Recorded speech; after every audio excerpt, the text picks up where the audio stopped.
পাগল নাকি একা একা কথা বলে, এটা একদমই ভুল। সুস্থ মানুষরাও একা একা কথা বলে, মানুষ নিজের সাথে কথা বলে, এইটার প্রমাণ আমি নিজেই। হ্যালো এভরিওয়ান, আসসালামু আলাইকুম। সকাল থেকে রাত পর্যন্ত কি করলাম সব কিছু আপনাদের সাথে শেয়ার করব।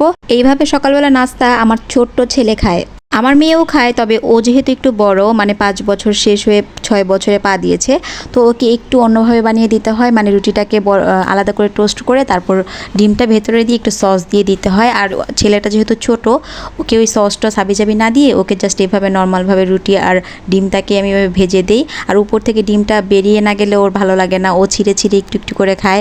আমি ওর খাওয়াটা দেখে আমি বুঝতে পারি, যে আমি ফিল করি ও কিভাবে ওর সকালের নাস্তাটা পছন্দ করে, আর ওইভাবেই আমি খাবারটাও দিই। বাচ্চাদের দেখলে বোঝা যায় যে ও এই জিনিসটা পেয়ে অনেক খুশি হয়। পুষ্টিকর খাবার, হেলদি খাবার সপ্তাহে 2 দিন রাখি, আর 2 দিন দিয়ে হচ্ছে ওর পছন্দের খাবার। আর বাকি যে 2 দিন থাকে, ওই 2 দিন আমরা যা খাই তাই খাই। আর না খাইলে অত জোরাজোরি করি না, না খাইলে না খাও বাবা, এত সাদাসাদি করে বড়টারে বড় করছি, দেখে বুঝতে পারছি বেশি সাইদা লাভ নাই। ও যতটুকু খাওয়ার ততটুকুই খায়। জোরাজোরি করে হিতে বিপরীত হয়ে যায়, কাশতে কাশতে অস্থির হয়ে যায়, তারপর দেখা যায় হিসকি উঠে যায়, কান্না করতে করতে চোখ মুখ উল্টায় যায়। খাবার নিয়ে অনেক পারাপারি করছি, অনেক কিছু করছি, ছোটটারে নিয়ে আর করি না, ওর যেভাবে ইচ্ছে ও সেভাবে খায়। দুপুরবেলা রান্না বান্নার ঝামেলা নিয়ে দুপুরবেলা একদম ব্যস্ত সময় কেটে যায়। পাশাপাশি আমার ছেলে ঘর দুয়ার একদম আওলা ঝওলা করে ফেলে, সেগুলো আমার একদমই ক্লিন করতে হয়। আর তারপর বিকেলবেলা চলে আসলাম একটু নুডলস খাওয়ার জন্য।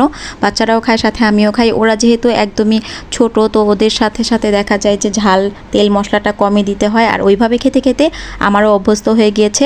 নর্মালি আমি আমার বাচ্চার জন্য এইভাবে নুডলসটা রান্না করি, একদমই পানসে করে রান্না করলে দেখা যায় আমার মেয়েটা যেহেতু একটু বোঝে, ওর কাছে ভালো লাগে না। আর ছেলে যেহেতু একদমই ছোট, ওরও তো এরকম তেল মশলা খাওয়া যাবে না। আমরা যেই নুডলসটা রান্না করি, এই নুডলসটা কিন্তু একদমই সাদা সাদা টাইপের হয়ে যায়, কারণ আমি বাচ্চাদের জন্য রান্না করি। আর সাথে আমি আর আমার হাজব্যান্ড আমরা দুজনেই এখন খেতে খেতে অভ্যস্ত হয়ে গেছি। একদমই 2টা কাঁচামরিচ দিই আর একটা ডিম দিয়ে আমি নুডলসটা বাগার দিয়ে দিই। এভাবে নুডলসটার উপর থেকে একটু সস দিই যাতে খেতে ভালো লাগে। এভাবে খেলে দেখা যায় যে গ্যাসের সমস্যাটা হয় না। বড়রা খেলে কখনোই আমার বাসায় কেউ বলে না যে তাদের গ্যাসের প্রবলেম হইতেছে, কারণ ইনফ্যাক্ট আমি নিজেও 3 থেকে 4 মাস হয়ে যায় আমি কোনো গ্যাসের ওষুধ একটাও আমার খেতে হয় না, কারণ আমি বাচ্চাদের সাথে আমি নিজেকে মানিয়ে নিয়েছি। সব সময় জীবনে মানিয়ে নিলাম, আমাদেরকে কেউ মানায় নেয় না। শুধুমাত্র পাগল নিজের সাথে কথা বলে না, মানুষ নিজের সাথে নিজে কথা বলে। নিজে নিজে কথা বলা হয়, নিজে নিজে মাঝে মাঝেই কথা বলা হয়।